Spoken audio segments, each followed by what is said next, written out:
My name is Caitlin and I run Hyperhidrosis Things. I was inspired by Riley Rain to reshare my story in video form and just say a bit more about myself in case you were wondering about the person who runs this Tumblr. Again, Caitlin, I am a graduate student, recently moved from Arizona to Colorado, and I am in a master's program for school counseling and career development. That is really all I have to say about me. My hyperhidrosis story is scattered all throughout this blog, but I'm going to state it here again because why not?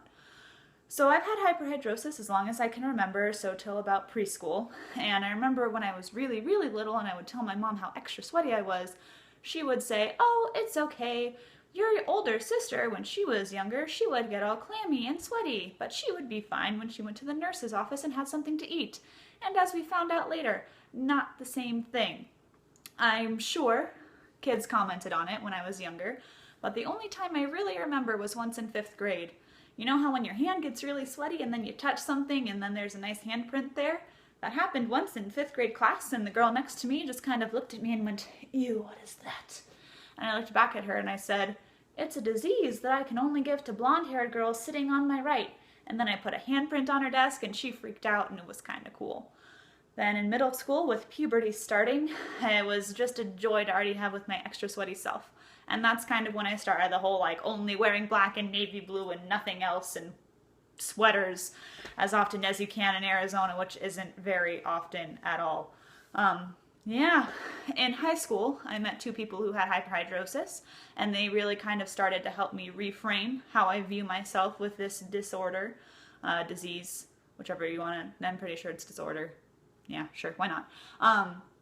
One of them, we were very similar in many ways other than just having hyperhidrosis, but she just exuded confidence in everything that she did, and she did not care what other people thought about her and her sweating, and nobody really cared either that she had sweat stains all the time.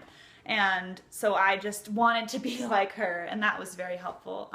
The other one was in my drama troupe, and he came to give me a high five one day, and I did the backhand high five, which is what I did often, and he just kind of looked at me and said, "Why did you do that?" So I explained, and he just got this look on his face, and he was just like, "Oh, you have it too? Yeah, I call these my swans, sweaty hands, swans, and we're like superheroes, because who else can just make water come out of their hands all the time?" And then he made me grab his hands, and we watched the sweat drip onto the stage floor, and it was kind of weird, and it was also kind of freeing to see how this person who was very involved in many school clubs and activities, and who was had so many friends with everybody, and everybody liked him, and he was just so outgoing and gregarious, and just how he dealt with hyperhidrosis. It was very refreshing, and it kind of made me reanalyze how I personally deal with it myself. In college is kind of when I just decided, fuck this, I don't care anymore. In high school, I used a lot of Drysol, but it was just annoying to put it on my hand and then wrap my hand in saran wrap and then shove my hand in a sock and then wash my hands immediately with soap when I woke up, or else they'd feel like they were on fire. And I didn't even ever try my armpits with Drysol because you were also supposed to wrap them in saran wrap and then put a shirt on, and I just wasn't really sure how you were supposed to wrap your armpit in saran wrap. So that never happened, but I did with my hands and feet. And then sometimes if you used it too much, they got all dry and cracky and they ached. So I was just like, fuck it, don't care anymore. I'm gonna wear what I want, when I want. I'm not gonna care what anyone thinks. And for the most part, that's still true. Sometimes when I'm looking for clothes, there are still certain things I won't buy. Sometimes if I'm going out in the summer and I know I'm going to be out all day, I'll still bring an extra shirt or an extra dress, because I know if I start to get sweat stains, I'm going to be very self-conscious and just have my arms glued to my sides the whole time. So it's a process, and I just try to make myself very consciously aware of how it is a process and how it's still something that I'm going to have to work on. And that if I don't work on it, I'll risk sliding backwards, which I don't want to do.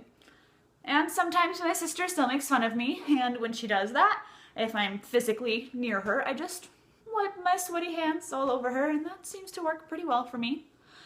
As always, here on Hyperhidrosis Things, the submit and ask boxes are always open, and everything will always be posted. It might take me a day or two due to school and life to actually post or reply to them, whichever one you're looking for, but it will happen.